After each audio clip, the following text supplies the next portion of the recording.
So, lads, today we're going to be talking a little bit about Awa Fam and playing for Valencia. And I'm going to talk a little bit more about this game because it kind of makes the point that I made a little bit ago. So, a few days ago, I was talking about Awa Fam and about her stats and why it's disingenuous to look at her stats.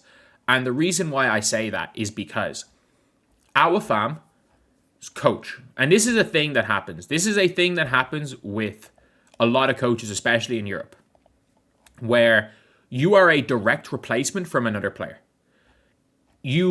Every team plays their style.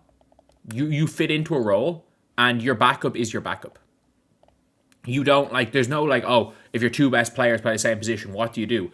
And I remember Calipari was asked that about Wall and Bledsoe, and he was like, well, we're going to play them together.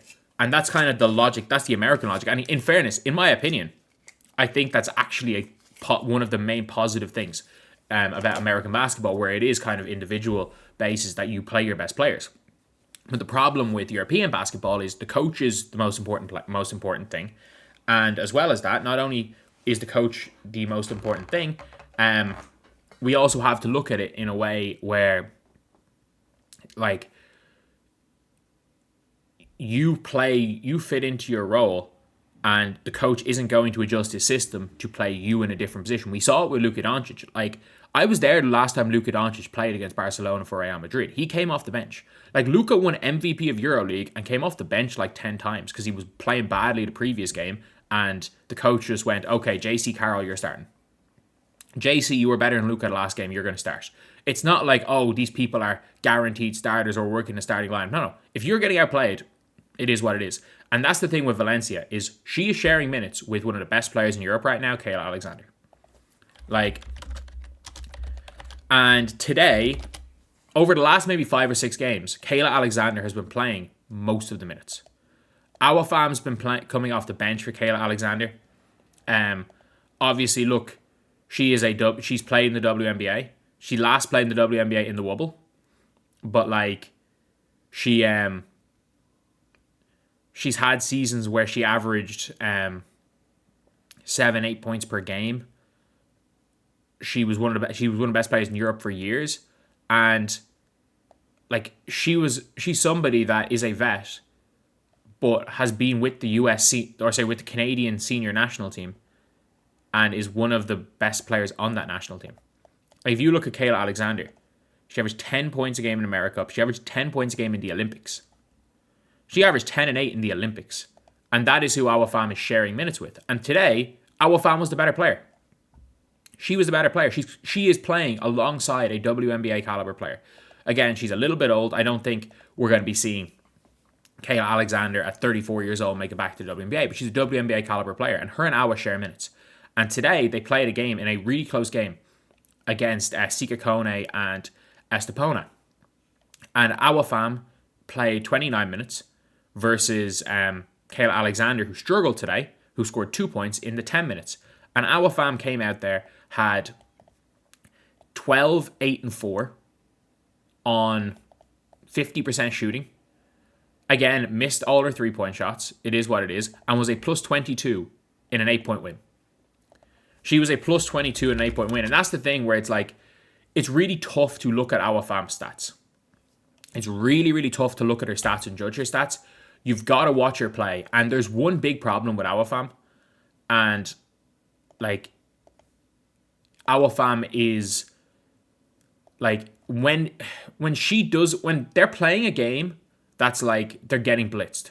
If they're beating a team by 50 or losing by 30, the energy level isn't necessarily there. But in close games, if you look at close games and big games that Valencia play, Awa Fam has been one of their best players in most of them. And she has been better than Kayla Alexander. But obviously, in some of them, she isn't. But in today's game, she outplayed Sika Kone. She absolutely outplayed Sika Kone. And look, I rewatched 15 of the minutes Awa Fam was on the floor. And she looked good again. When the ball goes in her hands, she is just that, look at her in this pick and roll. Ball's there. Boom, we're going to hit the shooter. There is a level of processing that Awa Fam has that people don't have. doubled off the offensive board, takes her time. Nope, let me kick to a 3-point shooter. Like, I mean this. There is no better player for... Like, as a Fever fan who doesn't want to see Paige win a ring before Caitlyn, realistically, I don't want the Fever to draft Awa Fam. I don't want the Wings to draft Awa Fam. Because I think Awa Fam has a significantly higher upside to AZ Foot. But also, I don't want Awa Fam to go to the Minnesota Lynx. Because Awa Fam is their long-term answer. Because they don't need necessarily shot blocking. Fee blocks enough shots. With the way they play defense, Awa Fam's defense is okay. Like, she's not a bad defender. She's just not a shot blocker. They're going to get aggressive rebounders. They're going to find a point guard somewhere. And, like, if you pair her up with Fee, their high-low two-man game, especially because Awa Fam projects to be a good shooter long-term, because she's getting better at the three. She's taking a lot of them. And I think she's improving every single time we're seeing her play. Well, not every single game by game, but if you look at a month-by-month basis, she's consistently improving as a three-point shooter. So with that being said, like, Awa Fam has to be at least one of in consideration for that number one overall pick, because, like, just the way that she can pass the ball, the way that she projects to shoot, the way that she's moves, processes the game, it's a different level to anyone we've seen. And today was today was one of those times where, just like the game that I was there against Fenerbahce, today was the day where we saw Awa Fam get the minutes. And that's the thing, is it is a pure meritocracy.